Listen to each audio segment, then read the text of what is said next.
Y por acá ya estoy grabando. Ok.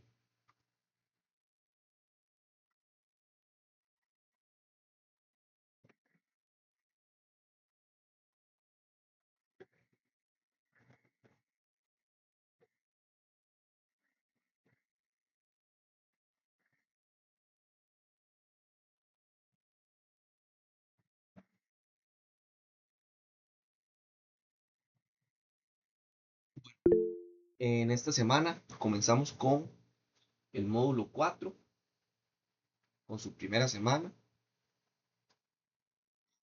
Aquí vamos a hablar ya vamos a dejar de lado conceptos tan básicos y ya vamos a la implementación de los requisitos de una norma, la ISO 22000.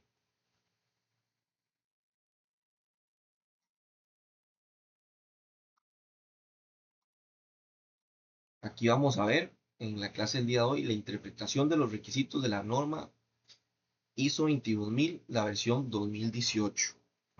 Ustedes ahí en la plataforma, debajo de la lección, y les va a salir debajo de, eh, cuando yo suba la clase del día de hoy, ahí les va a salir la norma completa. Es un documento de 50 páginas, ahí lo pueden revisar. Y está todos estos puntos más detallados. Bueno, pasó de la versión 2005 a la 2018. La versión 2018 eh, introdujo la estructura de alto nivel, que es que ahora permite que tenga como el mismo esqueleto que la norma de calidad 9001 o la de medio ambiente, que es la 14001. Y eso le va a facilitar la vida a las empresas porque ya no tienen sistemas separados, sino que tienen un sistema integrado. Además, en esta versión se introdujo con más fuerza el pensamiento basado en riesgos, no solo a nivel operativo en la planta, sino a nivel estratégico, a nivel de negocio. Antes se preocupaba solamente si la máquina fallaba, que era un riesgo operativo. Ahora con la versión de 2018, la dirección también debe preocuparse si algún proveedor, tienen algún proveedor clave, qué pasa si este proveedor quiebra o hay una crisis de reputación. Ya esos son riesgos de negocio más grandes. La aplicación de las normas ISO 22000 busca establecer, documentar, implementar y mantener un sistema eficaz de la gestión de la inocuidad de los alimentos, actualizarlo de acuerdo con los requisitos de la norma internacional, definir el alcance del sistema especificando productos, procesos y lugares de producción. Bueno, vean cómo comienza ahí. Verbos clave: establecer, documentar, implementar y mantener. Muchos son buenos, tal vez estableciendo, que es diseñando un manual, pero se falla en la parte de implementar, que ya eso es hacer que lo que está en papel se vuelva una realidad. Y también en la parte de mantener, que es que siga ocurriendo así siempre, no nada más una vez por semana que pasa el auditor. El alcance es la frontera de su responsabilidad. Si una empresa produce jugos y galletas, pero tiene una certificación que solamente cubre la línea de jugos, bueno, el alcance tiene que estar claro. No se puede certificar una empresa a medias sin declararlo. El alcance va a definir dónde empieza y dónde termina su compromiso de inocuidad, desde que entra la materia prima hasta que el producto sale de su andén. Se puede tener, por ejemplo, una empresa que se produzca varios productos y no todos los productos estén certificados bajo la norma, solamente tal vez la línea de jugos.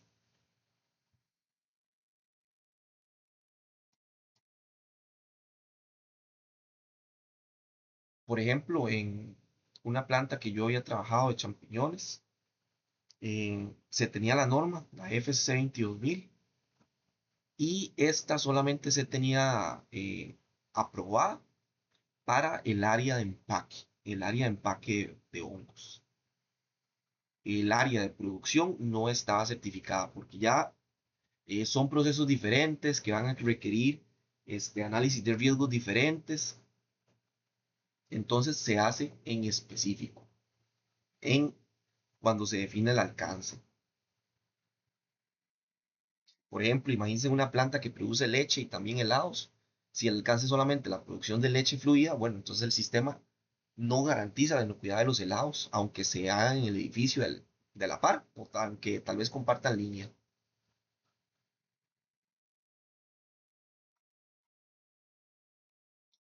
La documentación, el sistema de gestión de inocuidad de los alimentos tiene que incluir una declaración de una política de inocuidad, una declaración de objetivos relacionados, procedimientos documentados y documentos que aseguren la eficacia del sistema de gestión de inocuidad.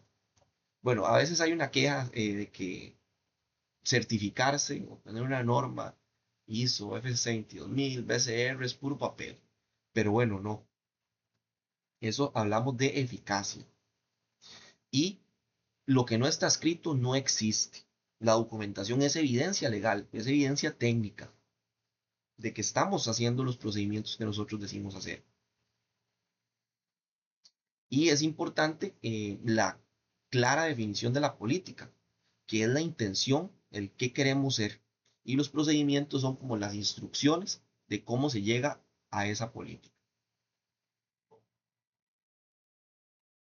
Un error común en la planta es llenar documentos que nadie lee. Bueno, no, un sistema eficaz es el que tiene, no es el que tiene más papeles, sino el que presenta documentación clara y necesaria.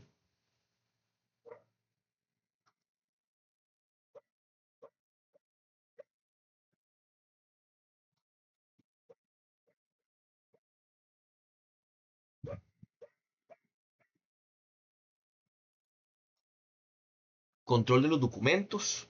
Este asegura que los cambios se revisen antes de su implementación, se determinan sus efectos sobre la inocuidad y su impacto sobre el sistema de gestión de inocuidad. Ese es un punto donde a veces se falla mucho en las auditorías, el control de documentos.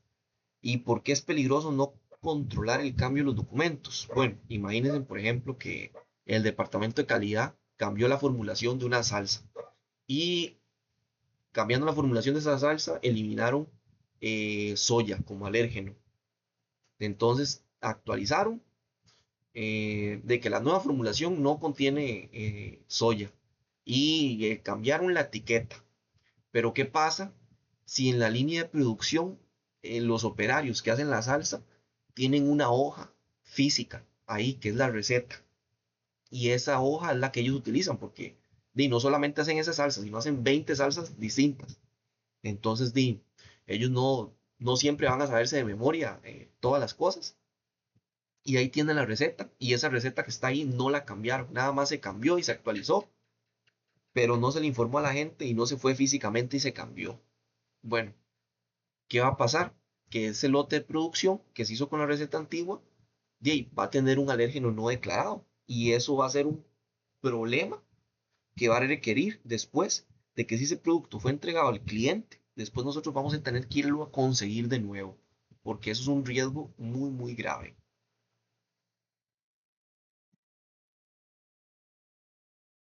Entonces, tenemos que controlar documentos, no es solamente ponerles fechas, sino que es asegurarse de que la versión vigente esté disponible en el lugar de uso y que las viejas desaparezcan o se identifiquen como obsoletas.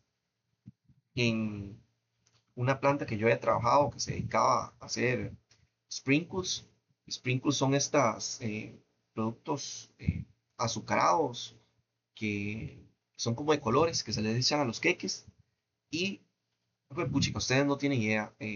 Eran como 30 recetas diferentes porque combinaban distintos colores y había distintos tipos eh, de formulaciones de los sprinkles. Para unos clientes era con manteca de cacao, para otros clientes con manteca natural, para otros clientes lo querían con dextrina. Entonces, en el inventario se tenían todos esos productos y a la hora de hacer la mezcla se tenía en físico con los nombres de los productos y todas las combinaciones, tanto porcentaje de esta, tanto porcentaje de esta otra y tanto porcentaje de esta otra. Y a veces pasaba que los clientes solicitaban un cambio en la formulación. Bueno, no, yo quiero que este producto tenga ahora más bien 50% blanco, 25% rojo y 25% verde. Y antes era 33, 33 y 33. Y si el cliente solicitó el cambio, se hizo el cambio en las etiquetas, se hizo el cambio en la formulación, pero no se fue físicamente al lugar donde estaba la hoja de las formulaciones, de ahí, el lote que va a salir de ahí va a salir mal. Por eso la importancia del control documental.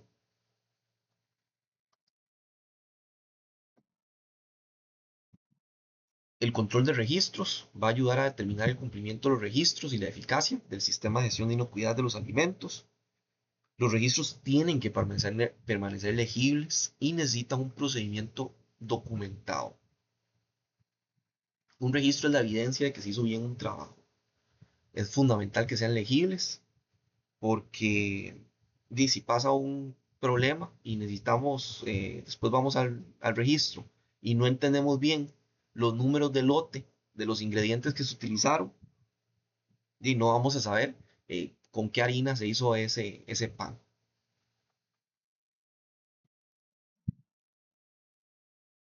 Y es importante que haya un documento eh, que dé reglas claras de cómo debe ser el control de registros, que si tiene una lista maestra, que si esta lista maestra va a ser un documento en Excel, que se ponen todos los registros, y ahí se ponen los cambios. Bueno, eso tiene que estar detallado de alguna forma.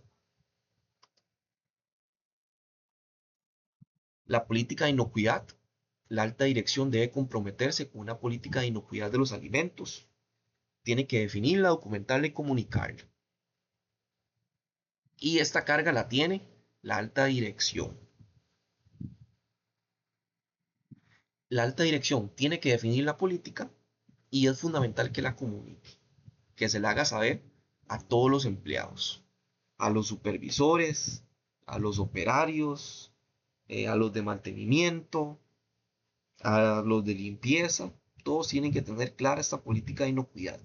Y no solo tenerla clara o sabérsela de memoria, sino cómo mi trabajo, cómo el trabajo de cada persona va a ayudar y contribuir de que se mantenga esa política de inocuidad.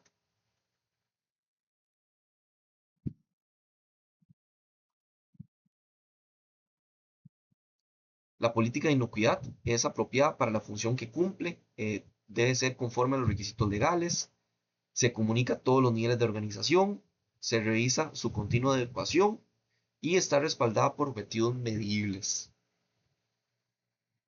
Apropiada para la función, bueno, nosotros tenemos que hacer una política de inocuidad adaptada para la empresa en la que estemos desarrollando esta política. No es que vamos a buscar la política de inocuidad de la Coca-Cola en Internet y vamos a copiar y pegar la misma política. No, eso tiene que ser hecho a la medida de la empresa. Tiene que estar respaldada por objetivos medibles. Por ejemplo, si la política dice queremos ser los mejores del mundo, bueno, eso no sirve. Más útil sería si decimos nos comprometemos a la inocuidad y se traducen objetivos como reducir las quejas de los clientes, mantener cero desviaciones en puntos críticos de control.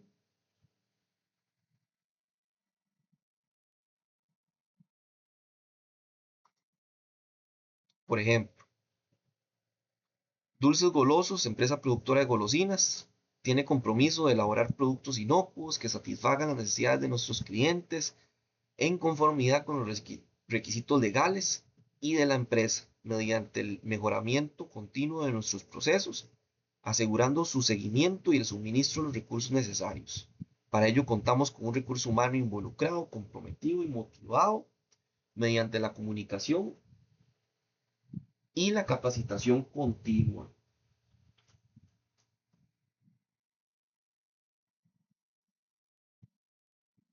Ok, entonces menciona elaborar productos inocuos, menciona de conformidad con los requisitos legales, habla de mejora continua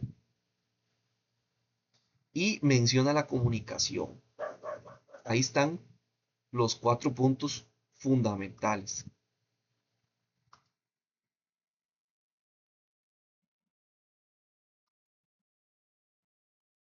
¿Cuáles son las características del sistema de gestión de inocuidad? Bueno, el sistema de gestión de inocuidad de los alimentos tiene dos características esenciales: la planificación y la responsabilidad y autoridad. En cuestiones de inocuidad no se llega a improvisar, eh, sino que las cosas, desde la compra de los materiales hasta la recepción de la materia prima, todo tiene que estar planeado.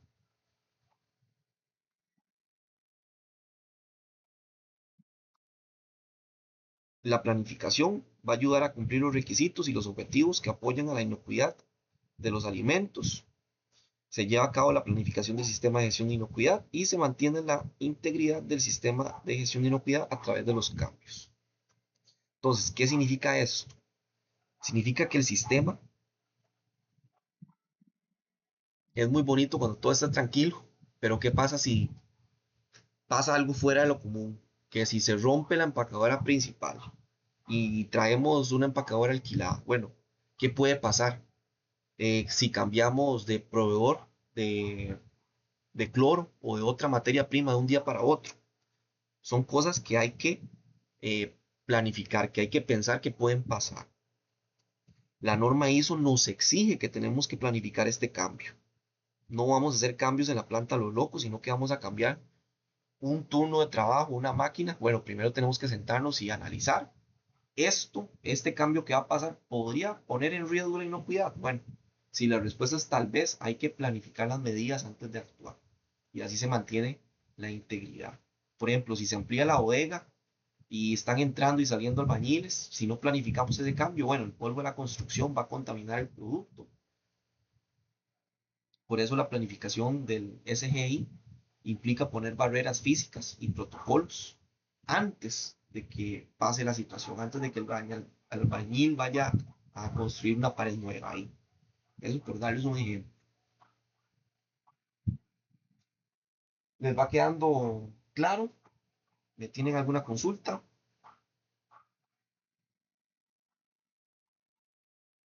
¿Todo en orden?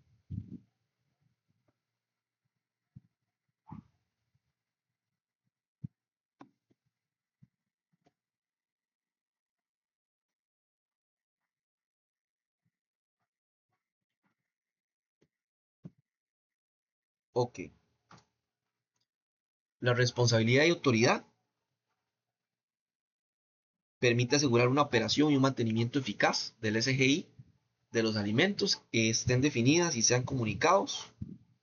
O sea, todas las personas tienen que tener clara cuál es la responsabilidad y autoridad de cada persona y eso tiene que ser comunicado. Se informe sobre los sistemas con el SGI y que exista responsabilidad y autoridad definida. Esto de que se informen los problemas es muy, muy importante, pero a veces puede ser difícil porque tal vez algún operario tiene miedo de levantar la mano, decir, mira, es que se está haciendo algo mal y se está haciendo algo mal esto para salir con la producción. Pero por eso la ISO 22000 nos pide que se empodere a las personas y que se le diga la responsabilidad y la autoridad de cada uno. Que cualquier persona, desde el portero hasta el gerente, tiene el deber de levantar la mano si ve algo que pueda dañar al consumidor, sin miedo a que alguien más lo regañe. Un sistema donde la gente esconde los errores eh, es una bomba de tiempo, porque van a estarse acumulando los errores, acumulando, hasta que llegue a pasar un accidente.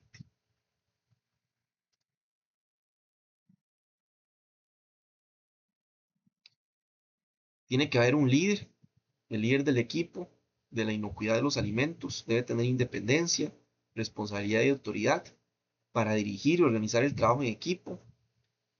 Tiene que asegurar la formación de los miembros, debe procurar por el sistema de gestión de inocuidad de los alimentos y debe informar a la alta dirección sobre la inocuidad. Esto usualmente es el jefe de calidad o de inocuidad. Tiene que ser independiente. ¿Por qué? Porque algunas veces le va a tocar parar la producción y producción quiere sacar el producto para entregarle a un cliente. Pero si esta persona ve algún riesgo, bueno, es más importante solventar los riesgos antes de que salga un producto que le vaya a poder causar algún daño hacia el consumidor.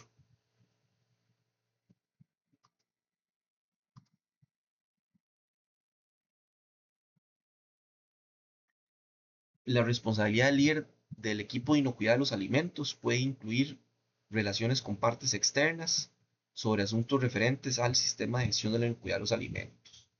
Entonces, este líder va a tratar con auditores de certificación, que entonces el líder va a ser el que va a defender el sistema en una auditoría, con alguna autoridad sanitaria. Si llega al Ministerio de Salud, bueno, este líder es el que los va a atender. O con clientes grandes. Si le vendemos a Walmart o a McDonald's, y cuando ellos mandan sus auditores, bueno, el líder es la cara.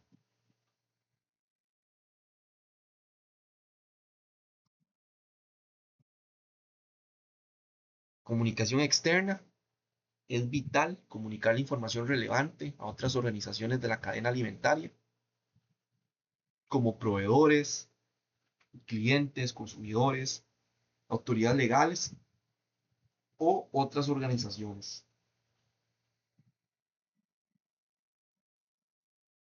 Para los proveedores no es solamente pedirles el precio y que manden factura, listo, no, sino que tenemos que tener requisitos de inocuidad. Bueno, yo necesito que X ingrediente venga con un certificado libre de gluten. Yo necesito que esta fruta venga con estos niveles de maduración. Para los clientes y los consumidores, ¿cómo se comunica? Bueno, se comunica con la etiqueta. En la etiqueta le ponemos, bueno, esta es la forma de uso. Tiene que mantenerse congelado. Eh, este producto es libre de gluten o este producto contiene huevo. De esa forma se le comunica al cliente y a los consumidores.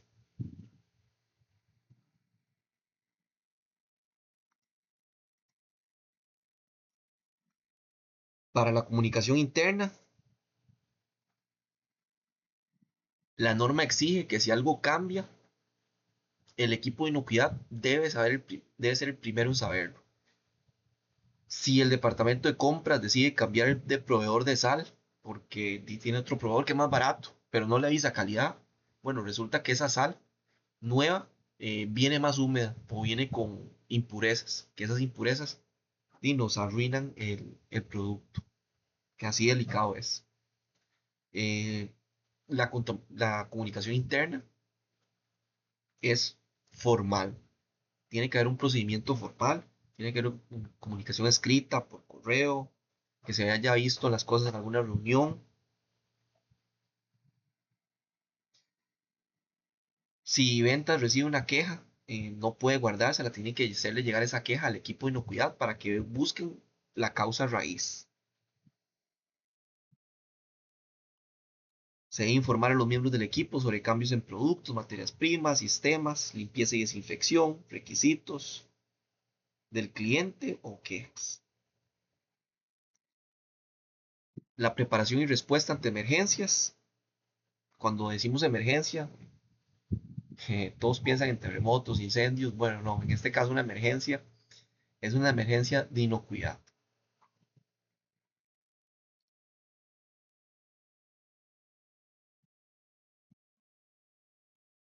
¿Qué pasa si eh, en una de estas emergencias se va la luz por 4 horas? Bueno, ¿qué va a hacer con los productos que tenemos en las cámaras de refrigeración?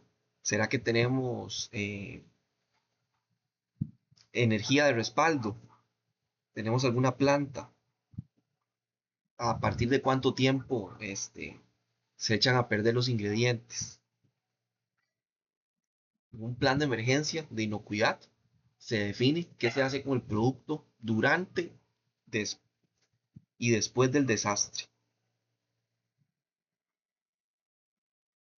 Por otro lado, ¿verdad? También se tienen sus planes de emergencia, de qué hacer con las personas, de que acuden y todo eso, pero este es de la parte inocuidad, de con los alimentos. Debe ser revisado por la dirección. La alta dirección debe revisar el sistema de gestión de inocuidad de los alimentos en pro de su conveniencia, adecuación y eficacia. Esa es una rendición de cuentas. Se revisan resultados, cuántas quejas hubo, se pasaron las auditorías, si se cumplieron los objetivos. Y al final tiene que tomarse decisiones y ojalá destinarse recursos. Porque tal vez si alguna máquina nos está dando problemas de sellado y ese sellado está haciendo que le ingrese humedad a nuestra galleta y ya se ponga suave eh, en un mes, en 15 días. Bueno, entonces necesitamos recursos para comprar una máquina nueva, reparar a esta.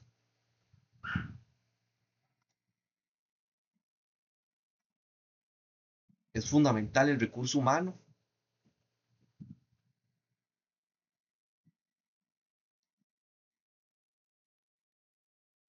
Debe ser competente con educación, formación, habilidades y experiencia apropiados.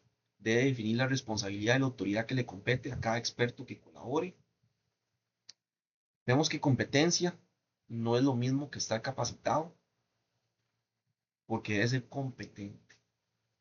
La educación es un título, la formación es si tenemos algún curso y las habilidades es que podamos hacer las cosas. Y la experiencia es que hayamos hecho eso alguna vez antes.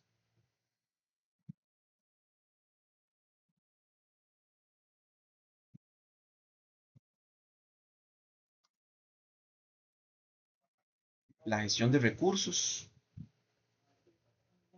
no está únicamente relacionada con el recurso humano y la formación, sino que también debe encargarse de otras áreas como la infraestructura y el ambiente de trabajo.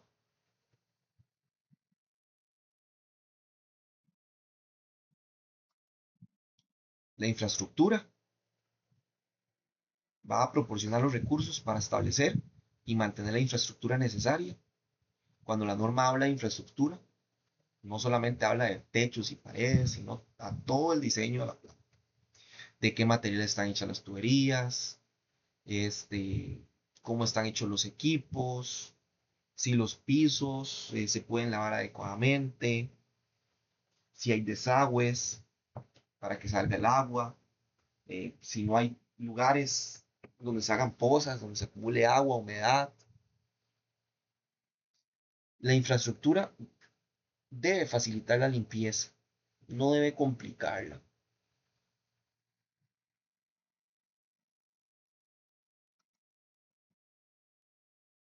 Y en el ambiente de trabajo se debe proporcionar los recursos para establecer, gestionar y mantener el ambiente de trabajo necesario para implementar los requisitos de esta norma internacional.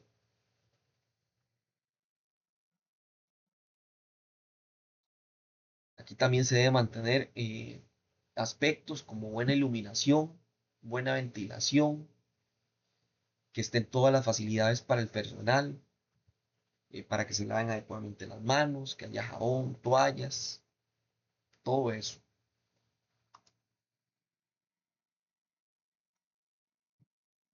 Hasta acá, ¿alguna duda?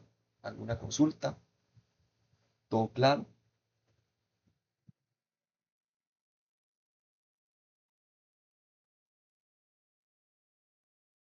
Ok, excelente. Ahora llegamos a un concepto crítico que son los programas de prerequisitos. Los programas de prerequisitos son todo lo que hacemos para mantener el ambiente higiénico antes de empezar a producir. Son la base de la producción. Si no hay un control de plagas, si no hay limpieza, si no hay agua potable, bueno, y no importa qué tan bueno sea mi control de temperatura, el producto va a salir mal.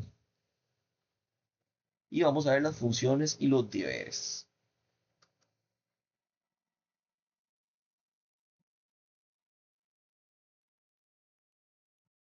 Las funciones. El programa de prerequisitos debe ayudar a controlar la probabilidad de introducir peligros para la inocuidad de los alimentos a través del ambiente de trabajo.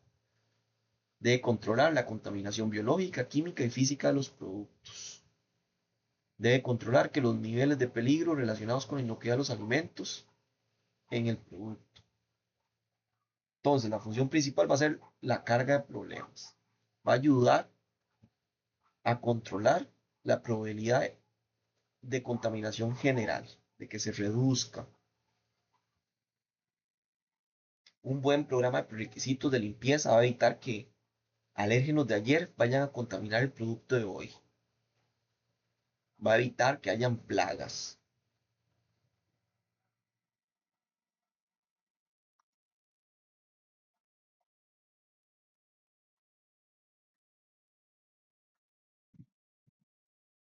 Vamos a tener los deberes. Estos tienen que ser apropiados a las necesidades de la organización, deben ser apropiados al tamaño y el tipo de operación y a la naturaleza de los productos que se elaboren.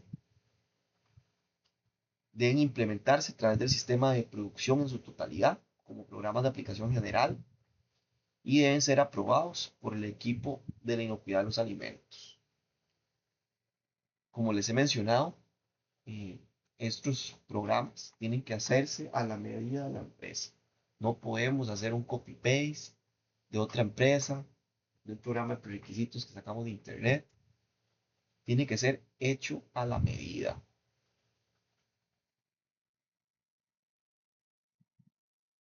Por ejemplo, un programa de limpieza para una planta de lácteos no va a servir para una panadería, porque son procesos distintos. Para una planta de lácteos vamos a necesitar muchísima agua y mucha espuma. En cambio, una panadería no nos sirve tener demasiada agua, porque se va a crear moho.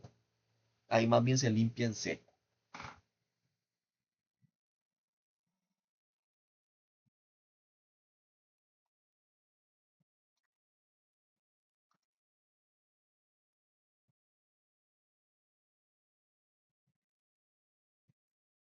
Vamos a ver los pasos preliminares para el análisis de peligros. El paso número uno va a ser establecer un equipo de inocuidad de los alimentos. Este debe combinar conocimientos de varias disciplinas y tener experiencia en el desarrollo e implementación del sistema de gestión de inocuidad. Va a incluir los productos, los procesos, los equipos y los peligros relacionados. Vamos a necesitar gente, personas de distintas áreas, un equipo multidisciplinario, gente de producción, de calidad, de mantenimiento, de proveeduría.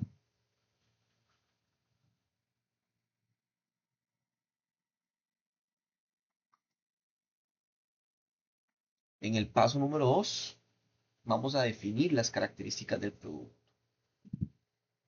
Cuáles son las materias primas, los ingredientes, los aditivos y materiales que tienen contacto con el producto. Hay que identificar los riesgos legales de la inocuidad de los alimentos y describirse en documentos para llevar a cabo el análisis de los peligros. No basta con decir harina, que yo utilizo harina. No, hay que definir harina con humedad del 5%, qué aditivos tiene.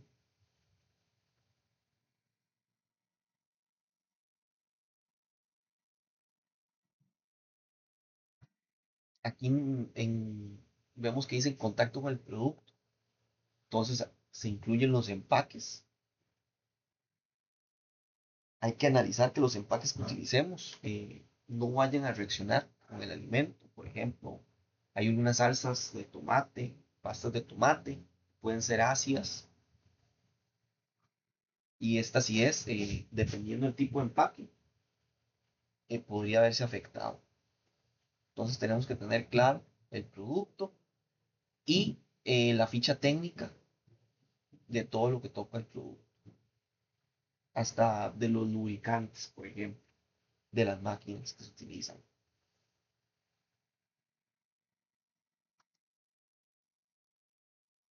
Paso número 3 es el uso previsto. ¿Qué es el uso previsto?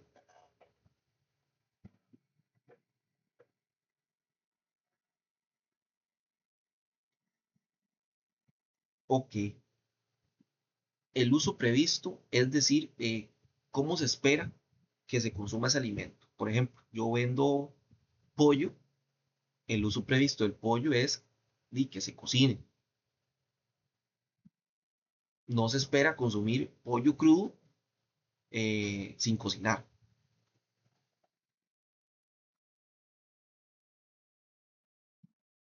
Para esto, nosotros tenemos que documentar el uso previsto, cómo debe ser la manipulación esperada del producto final, cómo debe ser la manipulación apropiada, bueno, manipulación inapropiada, no intencionada de ese producto final. Hay que identificar los usuarios para cada producto y grupos de consumidores, si va para algunos consumidores vulnerables y qué peligros pueden tener. Y hay que actualizar las descripciones documentadas. No es lo mismo hacer leche en polvo para adultos que hacer una fórmula infantil. Si es para bebés enfermos o ancianos, bueno, el margen de error es cero. Lo que a una persona sana, tal vez nada más le podía dar un dolor de estómago, bueno, a un bebé o un adulto mayor lo podría matar. Es importante que se defina la manipulación inapropiada. La norma nos dice que debemos pensar mal si vendemos masa para galleta cruda y ponemos en la etiqueta cocinar antes de comer, porque sabemos que mucha gente a veces se la come cruda. Entonces tenemos que considerar ese mal uso como un riesgo real.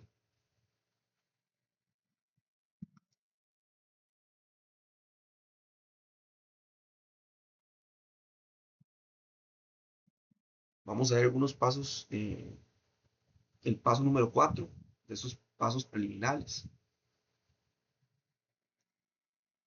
va a ser hacer un diagrama de flujo.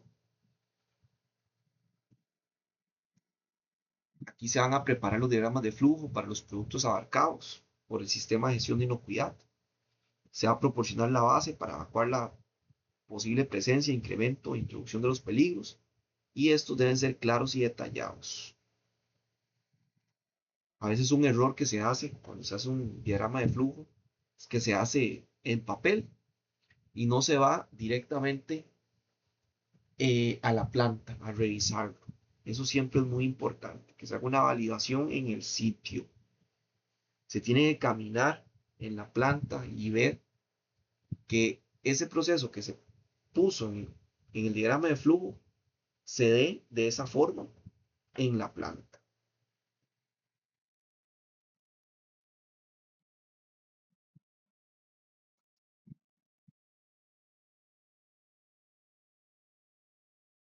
Paso número 5, van a ser las etapas de procesos y medidas de control.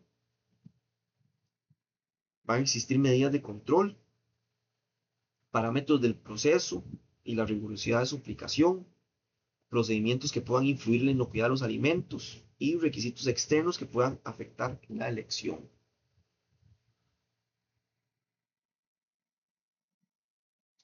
Por ejemplo, si yo tengo una etapa de horneo, entonces es importante que se sepa cuáles van a ser los controles. Bueno, pues, para esto tengo un termómetro calibrado.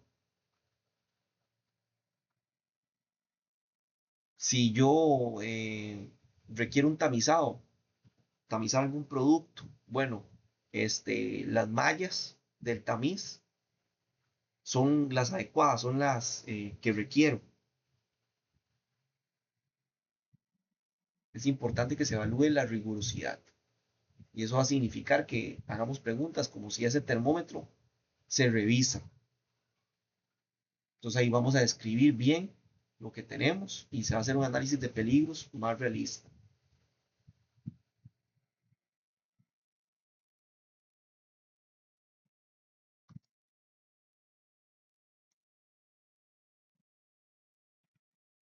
Vamos a hacer una determinación de los niveles aceptables.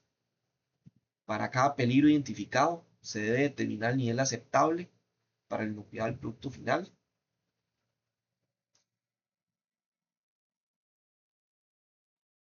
Aquí vamos a definir los requisitos legales, los requisitos del cliente y el uso previsto. Que algo esté bien cocinado o que esté limpio es muy subjetivo.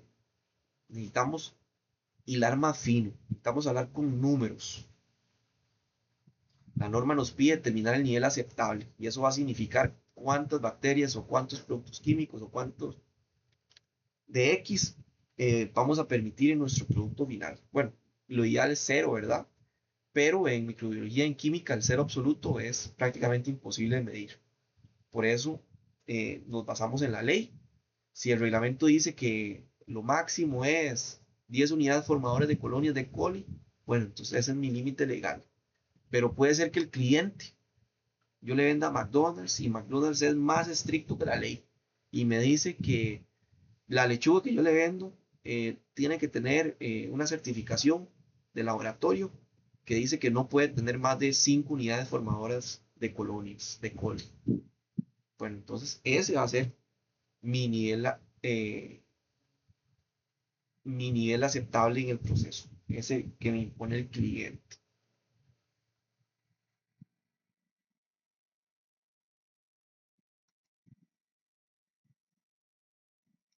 Se debe hacer una evaluación de peligros. Se realiza para determinar si la eliminación o reducción de cada peligro o niveles aceptables es esencial para la producción de un alimento inocuo. Cada peligro debe evaluarse de acuerdo con con la posible severidad de los efectos adversos para la salud.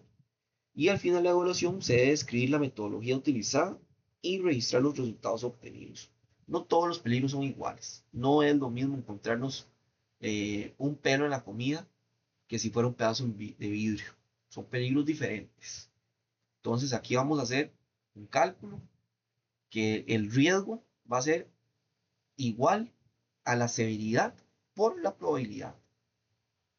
Y la severidad es qué tan grave es el daño a la salud. Este riesgo es muy grave o es leve. Y después vamos a ver la probabilidad, que es qué tan frecuente podría ocurrir o qué tan frecuente ha ocurrido eso en la planta. Es algo que pasa todos los días, es algo que pasa una vez por semana o es algo que nunca ha pasado. Entonces el riesgo va a ser la multiplicación de esos dos factores, la severidad por la probabilidad. ¿Por qué? Porque no podemos controlar todo con la misma intensidad. Si un peligro tiene una alta severidad y una alta probabilidad, bueno, es un peligro significativo que debe ser controlado obligatoriamente. En cambio, si tiene baja severidad y baja probabilidad, bueno, tal vez no va a requerir tanto control.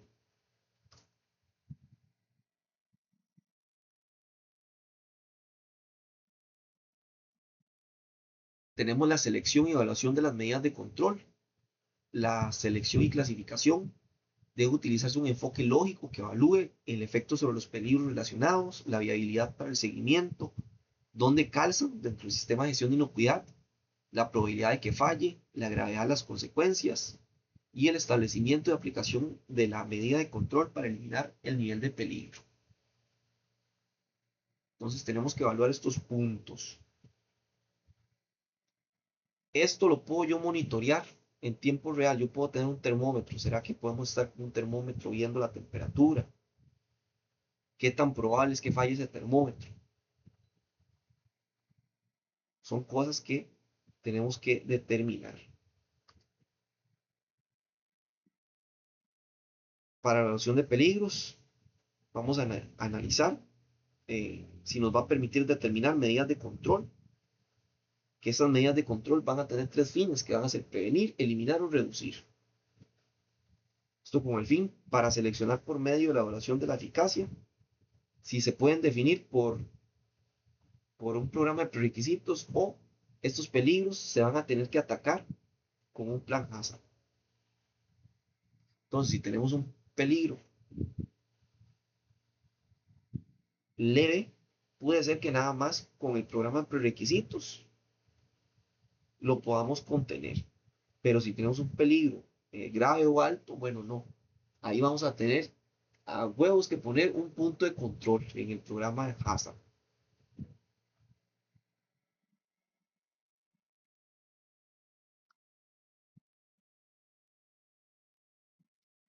El programa de prerequisitos operativos.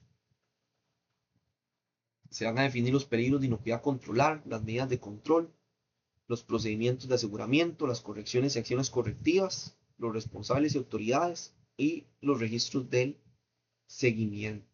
Entonces, en la ISO 22000, un programa de prerequisitos operativo, se gestiona casi que con la misma rigurosidad que un punto crítico de control, porque vean todo lo que tiene que llevar. Tiene medidas de control, tiene monitoreo y seguimiento, tiene correcciones inmediatas si fuera que falla, tiene registros. El detalle y la diferencia con un punto crítico de control es que un punto crítico de control tiene un límite crítico. Por ejemplo, una pasteurización dice que tiene que llevarse a cabo a una temperatura de 72 grados por 20 segundos. En cambio, un programa de prerequisitos operativo suele más bien tener un criterio de acción. ¿Qué es ese criterio de acción? Bueno, por ejemplo, la puerta de la cámara debe estar cerrada y si se abre por más de 10 minutos, tomar una acción.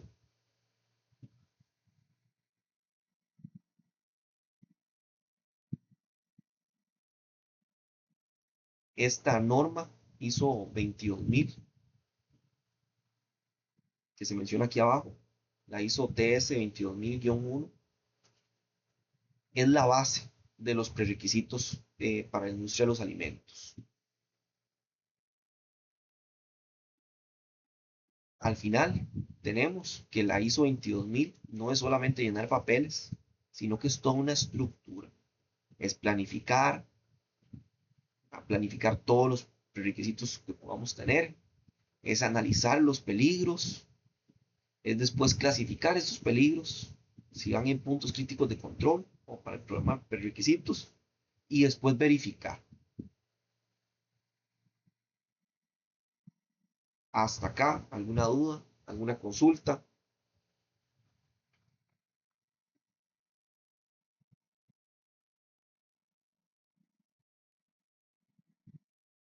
Todo claro.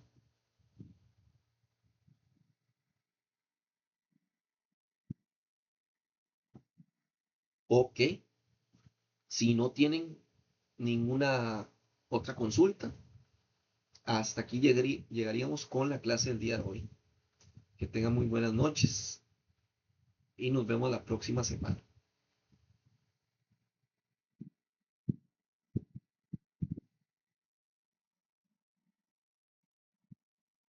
Gracias.